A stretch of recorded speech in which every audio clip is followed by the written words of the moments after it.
বাংলাদেশের ভেন্যু নিয়ে গুটিবাজি চলছে আইসিসি। ফাঁস হলো আইসিসি এবং বিসিসিআই এর গোপন পরিকল্পনা। আসন্ন টি-20 বিশ্বকাপে বাংলাদেশের ভেন্যু নিয়ে অনিশ্চয়তা এখনো কাটেনি। এই ইস্যুতে আন্তর্জাতিক ক্রিকেট কাউন্সিল এবং বাংলাদেশ ক্রিকেট বোর্ড তাদের অনড় অবস্থানে।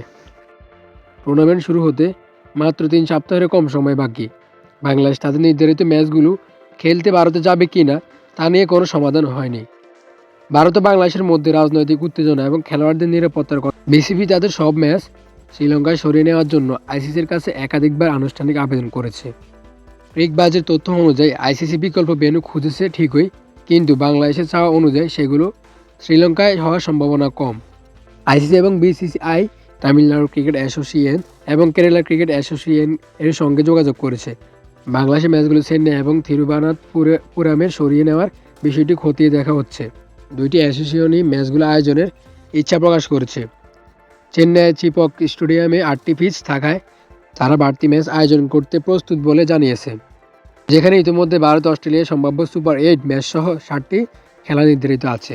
7 ফেব্রুয়ারি ওয়েস্ট ইন্ডিজ, 9 ফেব্রুয়ারি ইতালি ও 14 ফেব্রুয়ারি ইংল্যান্ডের বিপক্ষে কলকাতায় বাংলাদেশের ম্যাচ খেলার কথা।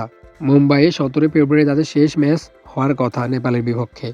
আইপিএল ফ্র্যাঞ্চাইজি কলকাতা নাইট রাইডার্সকে মোস্তাফিজুর রহমানকে নিরাপত্তা নিয়ে উদ্বেগ প্রকাশ করে ভেন্যু পরিবর্তনের জন্য আইসিসিকে 2বার চিঠি দেয়। আইসিসি আজ সোমবার এই বিষয়ে আনুষ্ঠানিক প্রতিক্রিয়া দিতে পারে, তবে 7 ফেব্রুয়ারি টুর্নামেন্ট শুরুর এত অল্প সময় আগে লজিস্টিক সমস্যার কারণে ম্যাচগুলো শ্রীলঙ্কায় সরিয়ে নেওয়ার সম্ভাবনা খুবই কম।